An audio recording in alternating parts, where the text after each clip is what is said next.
Բարև ձեզ, սիրելի ունկնդիրներ, փառք Աստծո, որ մենք այսօր էլ կենդանի ենք, առողջ ենք եւ կարող ենք Աստծո ոտքի մոտ սովորել իրենից իր դասերը։ Թող Աստված բացի մեր միտքը, սիրտը, որպեսզի մենք ընդունենք իր ճշմարտությունը, թե մտքով, թե սրտով եւ իրագործենք մեր կյանքում Հիսուսի շնորհքով, Հիսուսի անունով խնդրեցի ամեն։ Այս երամսյակին մենք ուսումնասիրում ենք մի թեմա, որը կոչվում է ինչպես ուսումնասիրել աստվածաշնչյան մարգարեությունները, եւ այսօր արդեն 5-րդ դասն է, որը նախորդ դասի երկրորդ մասն է, այն կոչվում է ազգերը, մաս երկրորդ։ Հիշելու համար է Սաղմոս 46:10, հանդարտ մնացեք եւ ճանաչեք, որ ես եմ Աստվածը։ Ես եմ իշխում ազգերի վրա, ես եմ տիրում երկրի վրա։ Դարերի ընթացքում որոշ մարդիկ պնդում են, թե մարդու անկումը տեղի ունեցել Աստծո կամքով, որ Աստված է այդպես ուզեցել, որպեսզի դրա միջոցով ցույց տա իր բարությունը, որպեսզի դրա հետևանքով Հիսուսը գնա դեպի խաչ եւ ցույց տա, թե ինչքան սիրող է Աստված։ Մի խոսքով այն կարծիքն է տարածված, թե Աստծուն պետք էր, որ մարդը անկում ապրեր, դա բավականին սարսափելի ու թշվառ դիրքորոշում է կամ պնդում։ Երբևէ Աստծո նպատակը չի եղել, որ սատանան կամ մարդկություն ընկնեն։ Աստծո նպատակները միշտ բարի են։ Սատանայի եւ Աստված բարության միակ աղբյուրն է, եւ Աստված միայն բարության աղբյուր է։ Սատանայի իսկ հետո նաև մարդու ապստամբությունը հսկայական չափերի ողբերգություն էր եւ մեր ուրախությունը նրա հանդեպ լիարժեք կմնար, այսինքն Աստծո հանդեպ լիարժեք կմնար, եթե մեր նախածնողները մեղք չգործեին։ Աստված մեզ համար միայն ուրախություն եւ բարեկեցություն է ուզում, ուրիշ ոչինչ։ Ուրեմն այսօր մենք կդիտարկենք անկման հետևանքով առաջացած խնդիրները եւ մարդկային կառավարման փափագը ի հակադրություն Աստծո կառավարման։ Այդ ճշմարտությունները հրաշալիորեն բացահայտված են Դանիելի գրքում, որը ցույց է տալիս, որ Աստված ճիշտ էր, երբ իր ժողովրդին նախազգուշացրեց, թե ինչ կլինի, երբ նրանք հեռանան իրենից եւ փոխարենը ընտրեն երկրային միապետներ։ Դա հենց այն էր, ինչ նրանք ստացան, երկրային միապետներ եւ մեղավորների վրա տիրող մեղավորներ, որը երբեք լավ համադրություն չի կարող լինել։ Մարդիկ այսօր հույսեր են կապում մարդկային ղեկավարների հետ, բայց դա սին հույսեր են, այսինքն դրանք երբեք չեն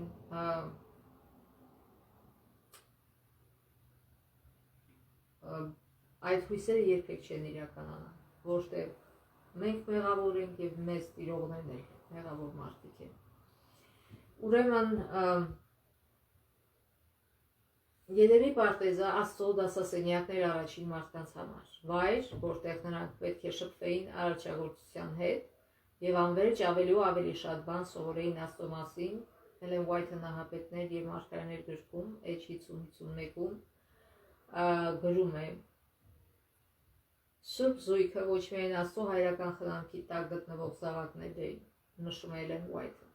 այլև ուսանողներ, որ դասեր էին ստանում ամենագետ արարչից։ Տեսանելի տիեզերքի գաղտնիքները, գիտությամբ կատարյալի հրաշքները, ինչպես գրված է Հոբ 37:16-ում, նրանց համար գիտելիքների եւ հիացմունքի անսպար աղբյուր էին։ Կարդանք Ծննդոց 2-րդ գլխի 9-17 համարները։ Եվ Տեր Աստված հողից բուսրեց տեսքով աճելի եւ քաղցրան պտուղներով բոլոր ծառերը եւ պարտեզի մեջտեղում կենաց ծառը եւ վարին ու չարը գիտենալու ծառը եւ մի գետ էր դուրս գալիս Եդեմից պարտեզը ջրելու համար եւ այնտեղից բաժանվում ու 4 ճյուղ էր դառնում։ Ուրեմն առաջին ճյուղը դա Փիսոն գետն էր,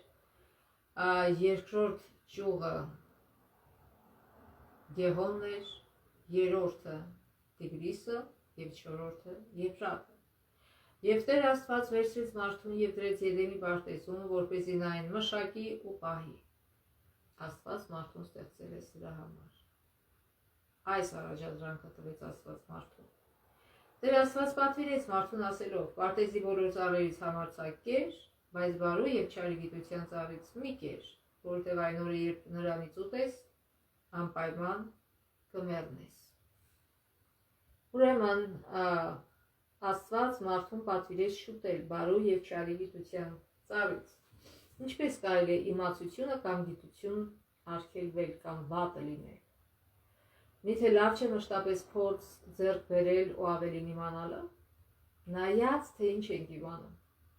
Փոքր երեխաներն են ուզում փորձ ձեռք բերել եւ շատ վտանգավոր վիճակների մեջ են ընկնում, նույն ձև ջահելները, երիտասարդները, այսինքն ուզում են իմանալ մի բաներ, որոնք իրենց վնասելու են եւ վնասում են, երբ որ նրանք գնում են առաջ դրանում։ Եվ ծնողը չի ուզում, որ երեխան իմանա վատ բաները։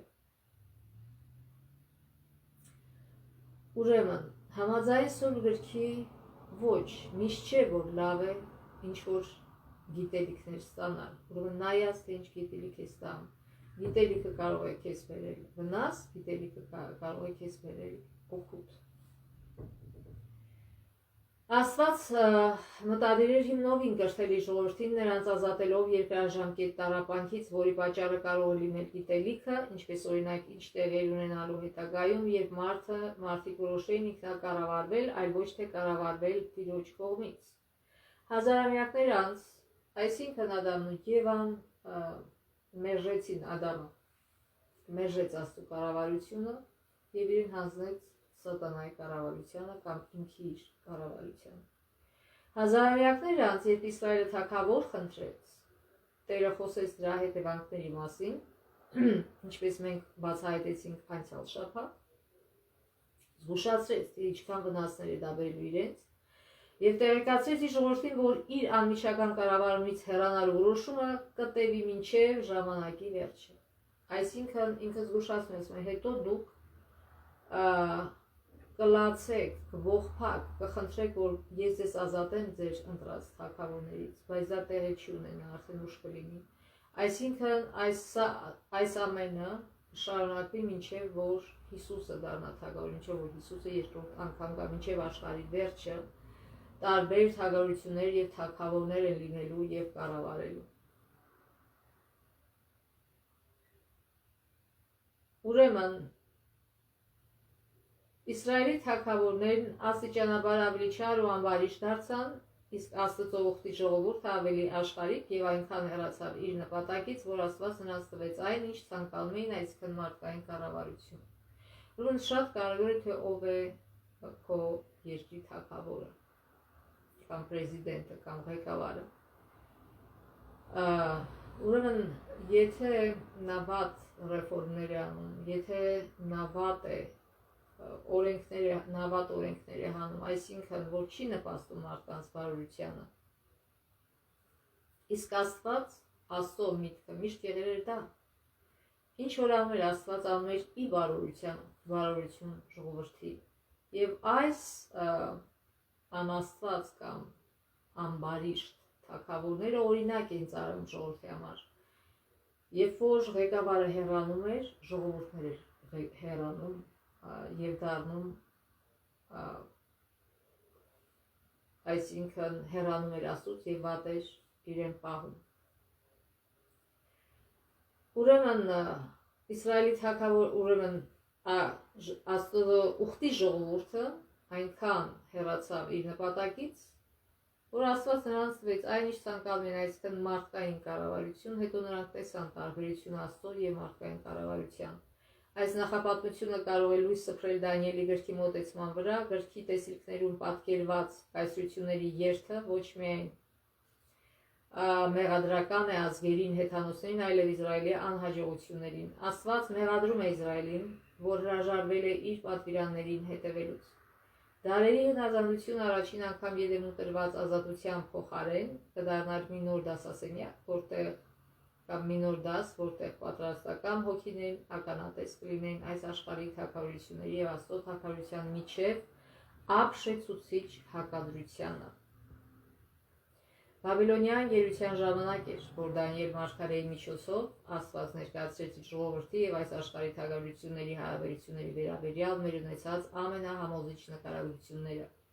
Իր ժողովուրդը այլևս ինքնավար չէր, նրանք այժմ քաղելու էին իրենց ընտրության պտուղները։ Գուցե նաև սովորելու դրանցից։ Կարդանք Դանիել 2-րդ գլուխ 31-ից 35 համարները։ Դանիել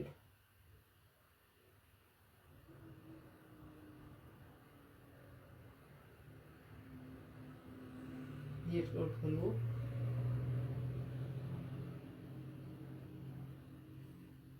31-ից 35 համարները։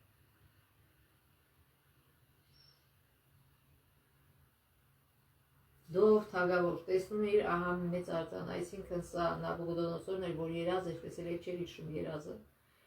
բայց գիտեր, որ դա շատ կարևոր երազ է, խնդրեց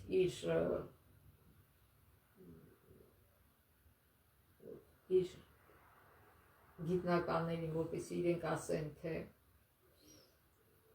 այդ ինչ երազ էր, բայց նրանք ասին, որ միայն Աստված քեզ կարող է բացել երազը, մենք չենք կարող իմանալ։ Եվ հետո Դանիելը խնդրեց Աստծուն, Աստված բացեց իրեն,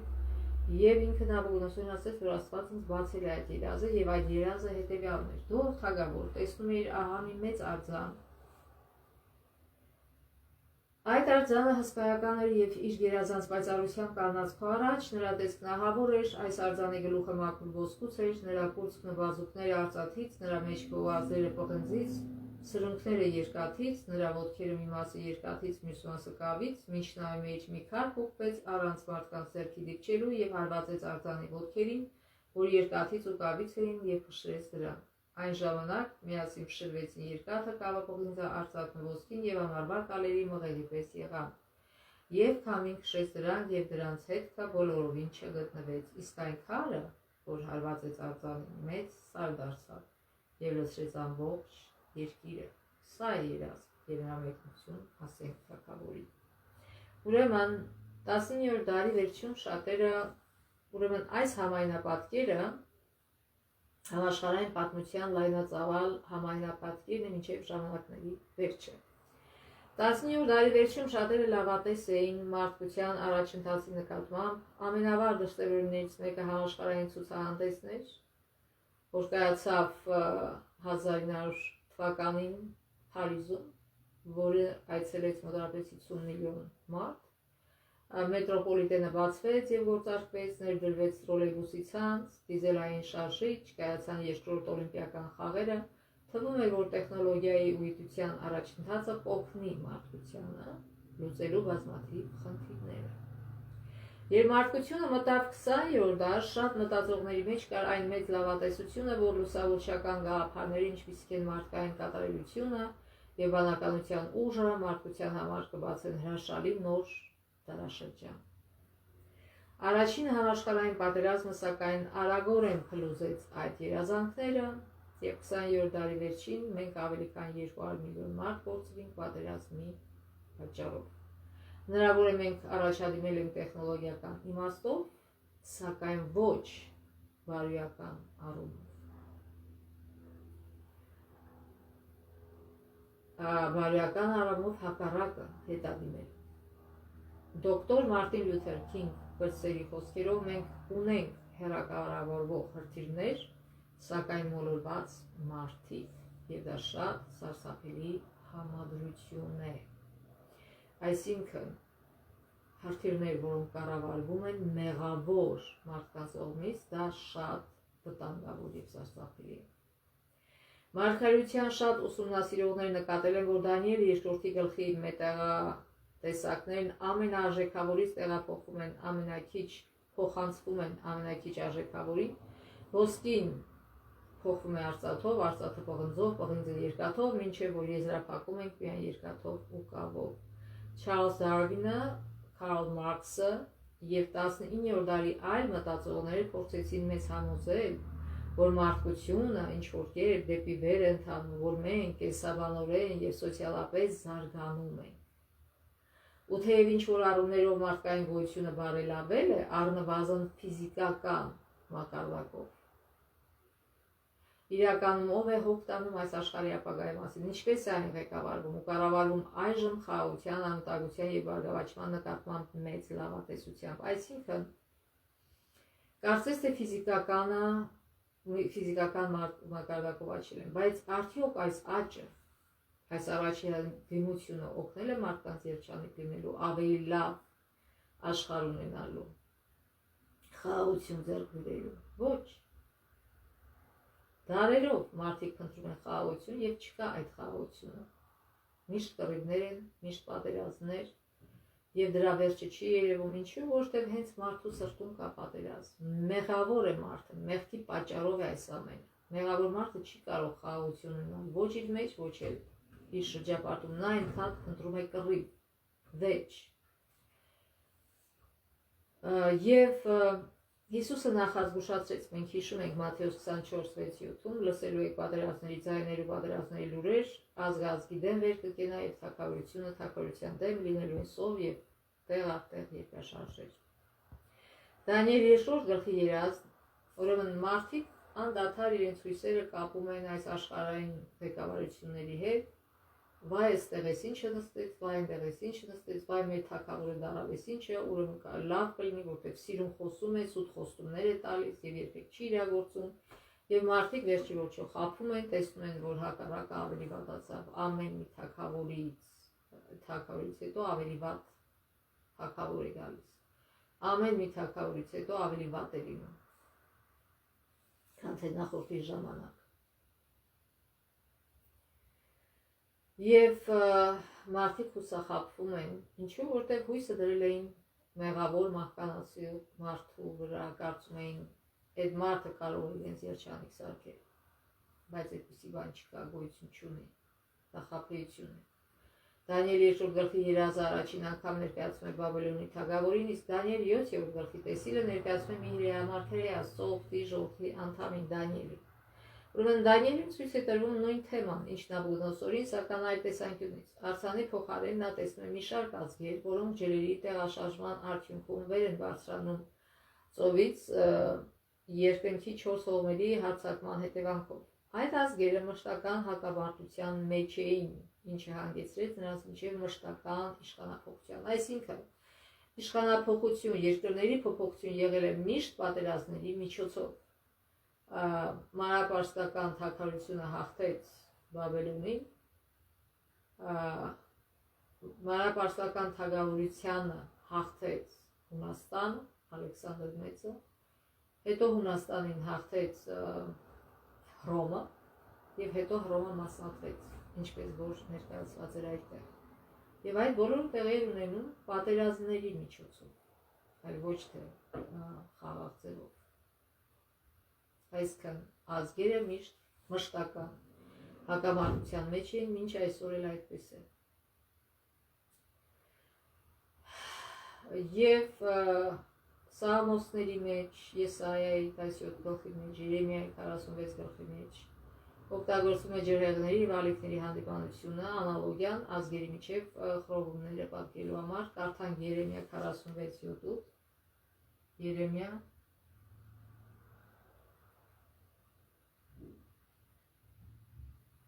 46:7-8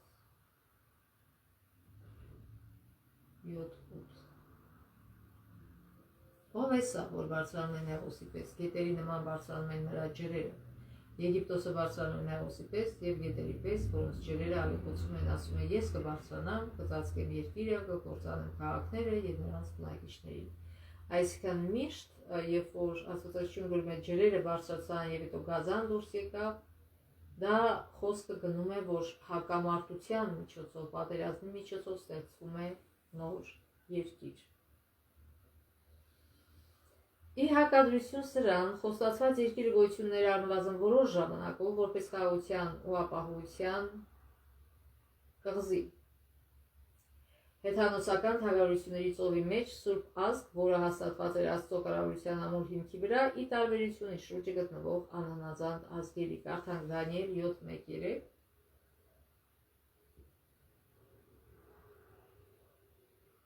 Դանիել 7 1-ից 3 համարները։ Բաբելոնի Բաղդասար թագավորի առաջին տարում Դանիելն իրան կողմում երազ տեսավ եւ իր գլխում տեսիլքներ հետո գրեց երազը եւ սկսելով խոսք ասաց։ Դանիելն ասաց. Գիշերը տեսիլքի մեջ տեսնում էի, որ ահա երկնքի 4 հողմերը հարձակվում էին մեծ ծովի վրա եւ 4 մեծ գազաններ ելան ծովից, մեկը մյուսից տարբեր։ Ուրեմն ուժեղ քամու հողմերի պատճառով գալարվում էին ջրերը, այսինքն դարձեց թե փոթորիկ է եւ այդ ջրերի միջից դուրս եկան գազաններ, այսինքն նոր երկրներ եւ այդ փոթորիկը մատնանշում է, որ դա լինելու է պատերազմների միջոցով։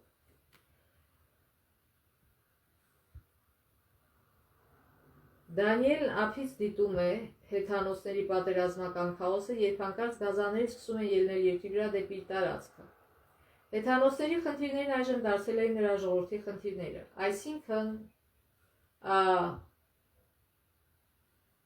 այսինքն իրենք թողեցին Աստծուն, իբր թե ավելի լավ ապրելու համար, թագավոր ընտրեցին եւ այլն, բայց ինչ տեղ ունեցավ որպես հետևանք։ Այն խնդիրները, որ իրանք չունեին նախկինում, բայց ունեին հեթանոս ազգերը, իրանք տեսնում էին հեթանոս ազգերի միայն սիրուն կողմը,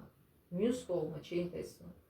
Եվ երբ որ իրանք ընտրեցին նույն ճամփան, ինչ որ հեթանոսները, իրանք տեսան, բախվեցին նույն խնդիրների հետ, ինչ որ հեթանոսներն էին բախվում։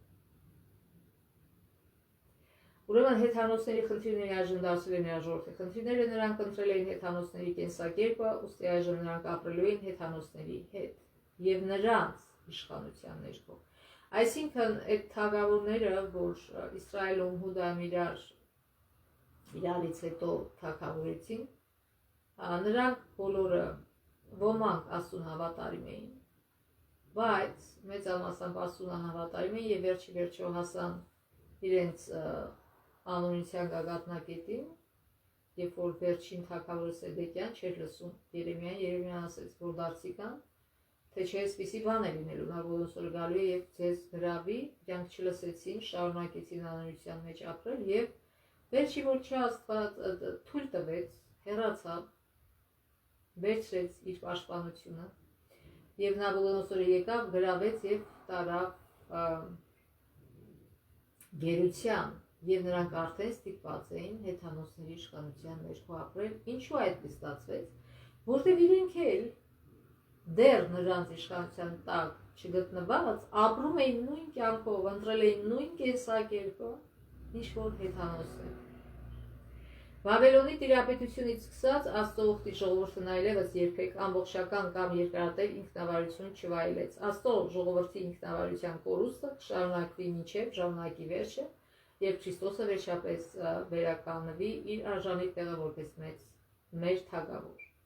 Նոր կտակարանում Աստծո ժողովուրդը շարունակում էր տառապել հռոմեական կայսրության, իսկ հետո հեթանոս Հռոմի իրավահաջորդի փոքրիկ եղջյուրի հալածանքների ներքո։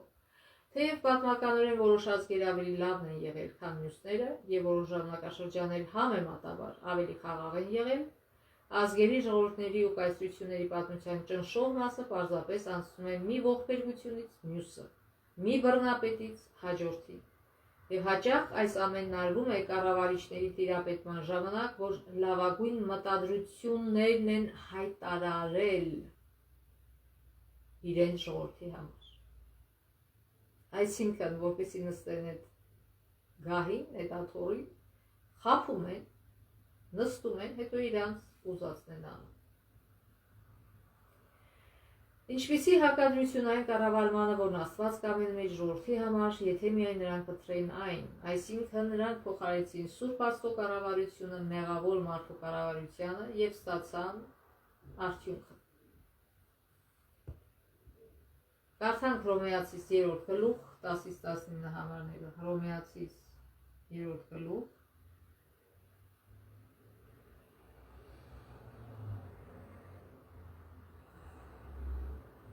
10-ից 19 համարները։ Ինչպես որ գրված է, չկա արդար եւ ոչ մեկը, ողջամիտ մեկը չկա մեկը, որ Աստծուն փնտրի, բոլորը խոտորվել են։ Միասին անպետք դարձել, բարություն անող չկա, մեկն անգամ չկա։ Նրանց կոկորդը բաց գերեզման է եւ իրենց լեզուներով նենգություն են անում։ Նրանց շրթունքների տակ իժերի թույն կա, նրանց բերան անեցքով ու դառնությամբ էլի։ Այո, այսօր մենք դա տեսնում ենք մեր աչքերով։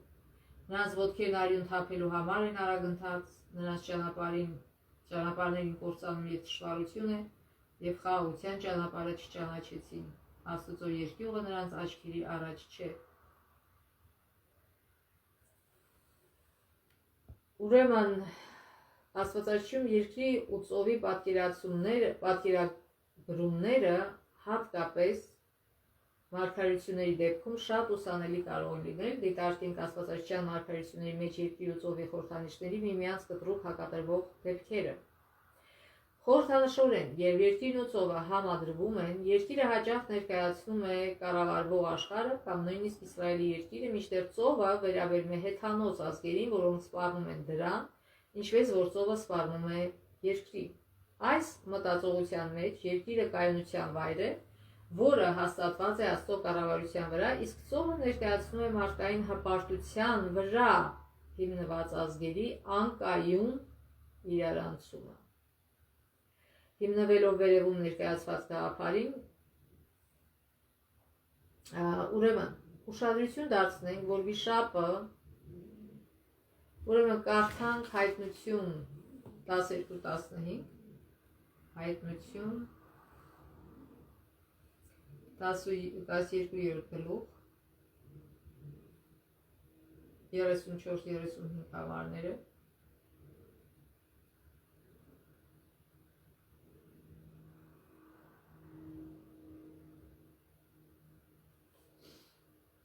կներեք 15-16 համարները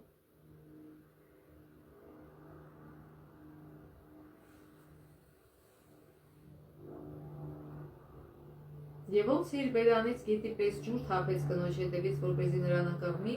բայց երկիրը կնոջը օգնեց, երկիրը բացեց իր բերանը եւ քուր տվեց այն գետը, որ վիշապը թափել էր իր բերանից։ Եվ նաեւ կարդանք հայտնություն 13 գլուխ 1 համարը։ Տեսած օրից ելնում էր մի գազան, որ 7 գլուխ ուներ եւ 10 եղջյուր, նրա եղջյուրների վրա կար 10 թագ, իսկ նրա գլուխների վրա հայհոյության անուն, եւ նաեւ 11 համարը։ Տեսա մի ուրիշ գազանի, որ ելնում էր երկրից, նա գարան նման 2 եղջյուր ուներ, բայց վիշապի պես էր խոսում։ Ուրեմն ուշադրություն դարձնենք, որ վիշապը ջուր է օգտագործում կնոջ, այսինքն եկեղեցուն հալածելու համար,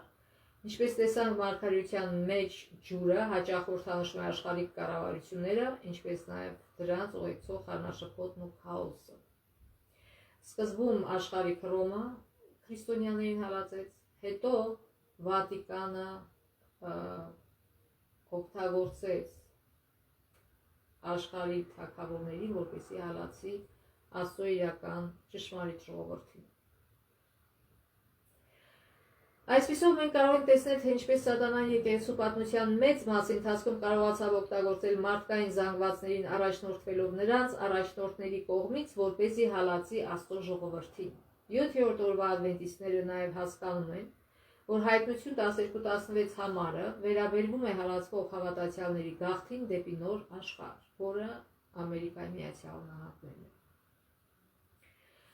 Կարող ենք արդյոք այն երկիր համարել, ինչ որ ավետյաց երկիրներ Աստծո ժողովրդի համար առանձնացված վայր, գուցե սա է պատճառը, որ երկրի գազանը սկզբում գարան նման է։ Ուրեմն ԱՄՆ-ն երկար ժամանակ կրոնական ազատության երկիր է եղել աշխարհի միլիոնավոր կրոնական հայացքների պատճառով բռնաճնշվածների համար։ Գարան նման այս գազանը մի օր դժբախտաբար կխոսի վիշապի պես, ինչպեսի մարգարեություն որ կա հայտնություն 13-11 համարում։ Միացյալ Նահանգները, որն այդքան երկար ժամանակ կրոնական ազատության փարոս է հալածյալների համար, կդառնա գլխավոր կրոնական հալածողը։ Սա ևս մեկ օրինակ է, թե ինչ տեղի ունեցավ, երբ մարդկությունը որոշեց ինքնակառավարվել Աստծո կողմից կառավարվելու փոխարեն։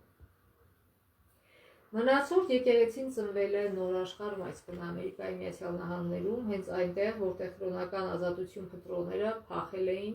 17-րդ և 18-րդ դարերի ընթացքում։ Հաշվի առնելով այլուր գոյություն